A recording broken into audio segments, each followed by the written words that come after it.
Salut à tous! Dans ce nouvel épisode de The Game Tales, nous allons parler de Lethal Company. Sorti le 9 octobre 2023 sur Steam en Early Access, Lethal Company est un jeu d'exploration et d'horreur précurseur de ce qu'on appelle aujourd'hui les Lethal-like, bien que Lethal Company soit pas le premier jeu à avoir créé le genre.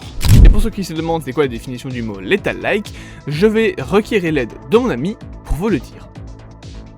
Ça existe le mot requérir? On parle de Lethal-like. Dans le monde du jeu vidéo, quand un jeu explose et qu'il possède un gameplay bien particulier, on a tendance à dire que les jeux qui lui ressemblent sont des copies ou des inspirations. Pour simplifier leur catégorisation, le nom bourgeois porte le nom du jeu original, suffit du suffixe like.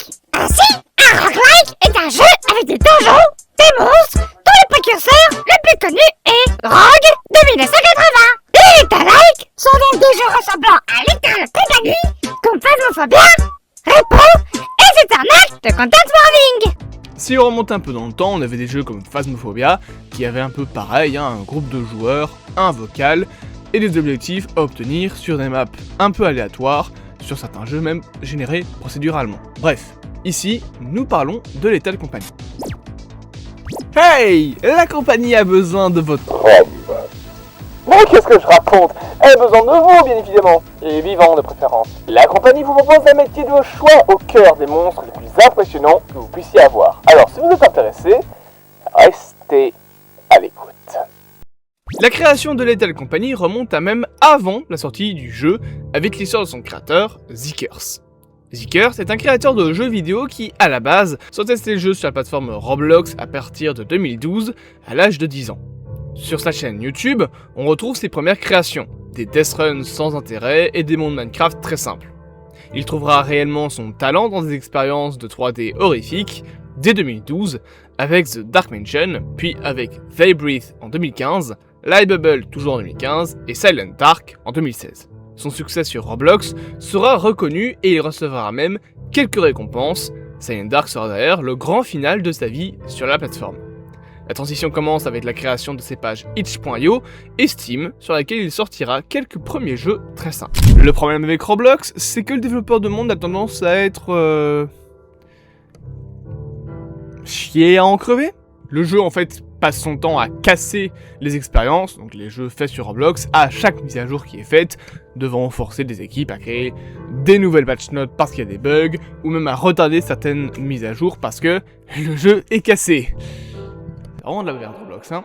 Et du coup, ça pose problème si jamais tu veux faire des vraies expériences avec un vrai développement, etc. Alors, il y a des bons jeux sur Roblox, des vraies bonnes choses, mais elles se font rares et on va pas se mentir, Roblox c'est surtout des deathmatch et des only up foireux. Il était donc temps à ce moment-là pour Zeekers, le créateur de Lethal Company, de quitter l'aventure Roblox et de sortir ses premiers jeux sur itch.io et Steam. Et son premier jeu se nommera tout simplement Welcome to the Dark Place. Bienvenue dans la place sombre. Je suis français. Welcome to the Dark Place est un RPG inspiré par les jeux en text-to-text avec un style pixel. Deux choses qu'on retrouve dans les autres jeux de Zeekers, It's Still, Dead Seeders et The Returned.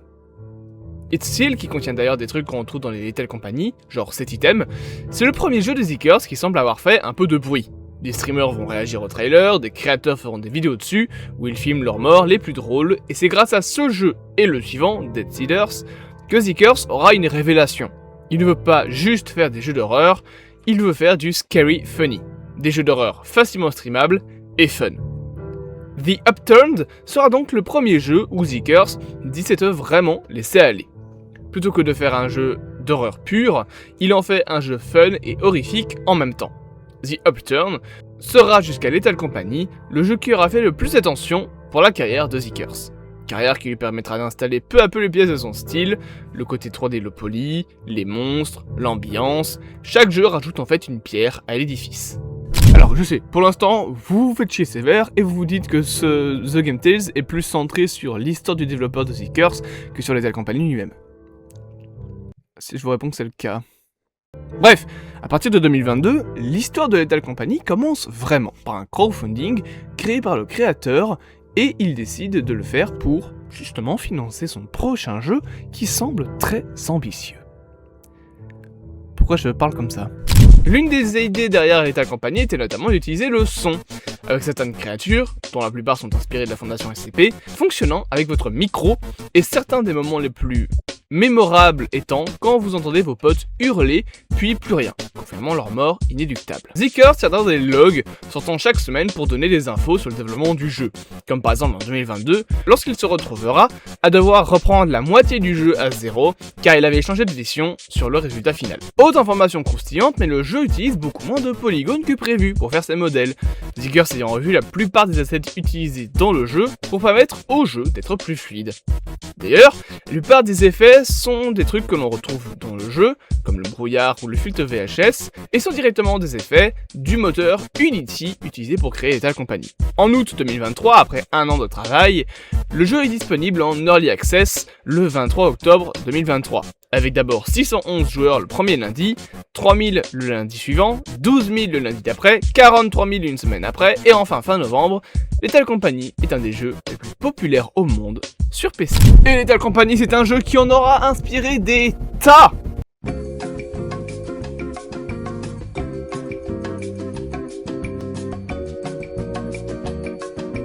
Et c'est que le début.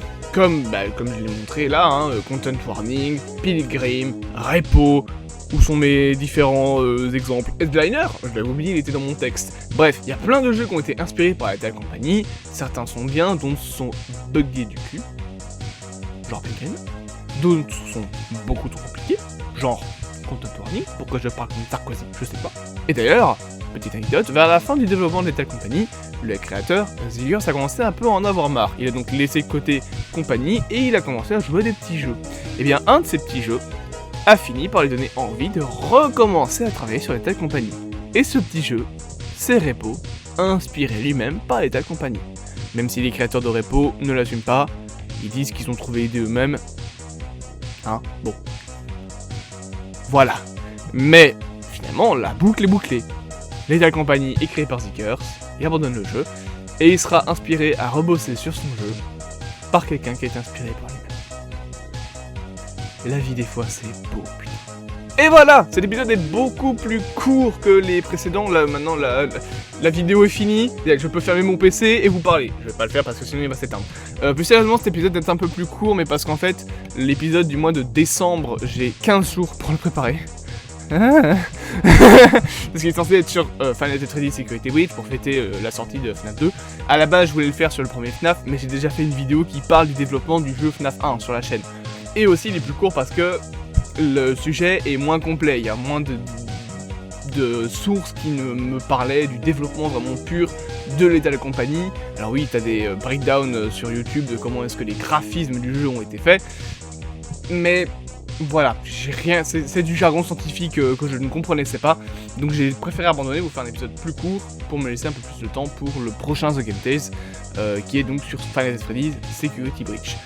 Désolé du coup pour cet épisode qui sera peut-être un peu moins intéressant, j'espère quand même qu'il aura été bien. En attendant, n'hésitez pas à vous abonner, à partager, à liker, à commenter, bla bla bla bla bla, vous connaissez la chanson, à me soutenir si vous voulez être généreux et payer une petite amie pour Bobby. C'est pas une blague mais un jour faudra le faire. On l'appellera Bobette. Et en attendant, au cas où on ne se reverrait plus, je vous souhaite une excellente soirée et très bonne nuit.